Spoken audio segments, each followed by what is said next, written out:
राधे राधे, जय श्री कृष्णा, जय भारत। तो आज हम आपके लिए लेकर आए हैं गणतंत्र दिवस पर आधारित एक कहानी। तो चलिए शुरू करते हैं।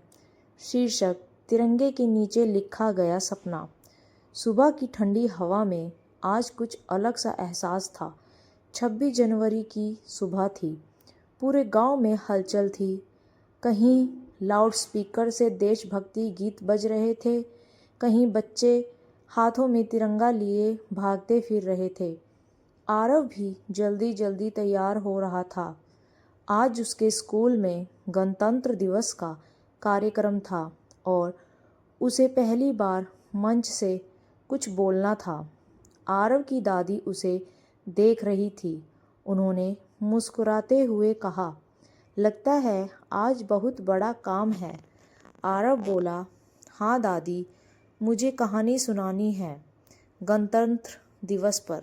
यह सुनकर दादी की आंखों में चमक आ गई। तो फिर मेरी भी एक कहानी सुन लो, उन्होंने कहा। आरव ने कहा, जी दादी, सुनाइए। आरव बिस्तर के पास बैठ गया। दादी बोली कि आओ मैं तुम्हें एक कहानी सुनाती हूँ।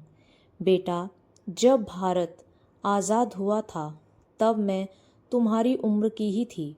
आज़ादी तो मिल गई थी, लेकिन देश को चलाने के लिए अपने नियम नहीं थे।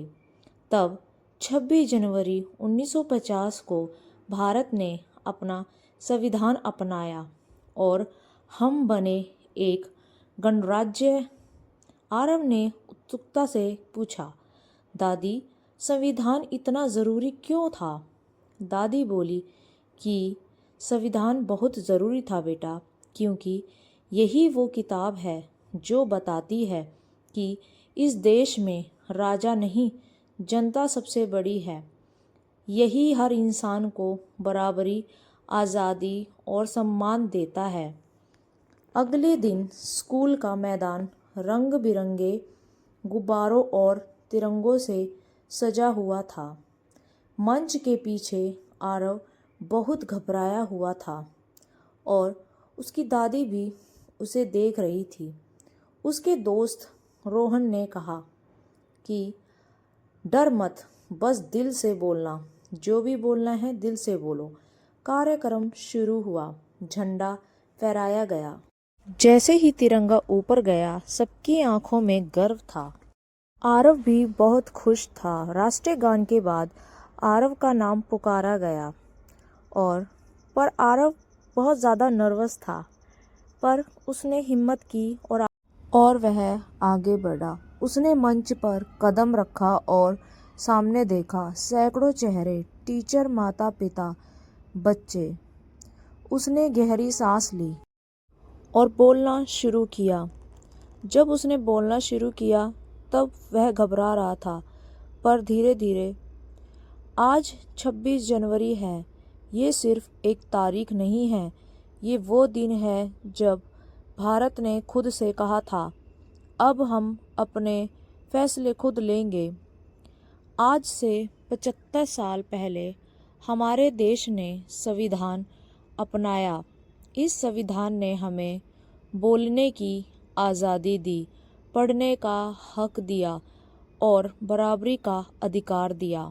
बोलते बोलते आरव को दादी की बातें याद आ रही थीं और वह बिना झिझक बोले जा रहा था। लेकिन दोस्तों, आरव बोला, गणतंत्र सिर्फ सरकार से नहीं चलता, ये हम सब से चलता है। और जब हम नियम मानते हैं तभी इन नियमों का पालन होता है। जब हम किसी के साथ भेदभाव नहीं करते, सभी के साथ समान व्यवहार करते हैं, जब हम देश को गंदा नहीं करते, तब हम सच्चे गणतंत्र के नागरिक बनते हैं। और हम सभी को यह प्रयास करना चाहिए। पूरे मैदान में सन्नाटा था। आरव ने आगे कहा कि आज हम तिरंगे को सलाम करते हैं, लेकिन तिरंगे का मतलब सिर्फ झंडा नहीं है, इसका मतलब कुछ और ही है। केसरिया हमें एहसास सिखाता है, केसरिया हमें साहस सिखाता है, सफ़ेद सच्चाई और शांति, और हरा हमें आगे बढ़ने की उम्मीद देता है, और बीच में बना अशोक चक्र हमें यह याद दिलाता है कि हम देश हमेशा आगे बढ़ना चाहिए। और कार्यक्रम खत्म हुआ। तालियों की गड़गड़ाहट से आरव का दिल भर आया। घर आकर उसने दादी के पैर छुए। उसके बाद दादी बोली, जीते रहो बेटा, आज तुमने मेरी कहानी सबको सुना दी। मुझे तुम पर आज बहुत ज़्यादा गर्व है। आरव मुस्कुराया और बोला कि उस रात उसने अपनी डायरी में लिखा था, 26 जनवरी सिर्फ इतिहास नहीं है, ये मेरी जिम्मेदारी है और हम सब की जिम्मेदारी है एक अच्छा नागरिक बनने के लिए। कहानी का संदेश, आइए जानते हैं इस कहानी का क्या संदेश है।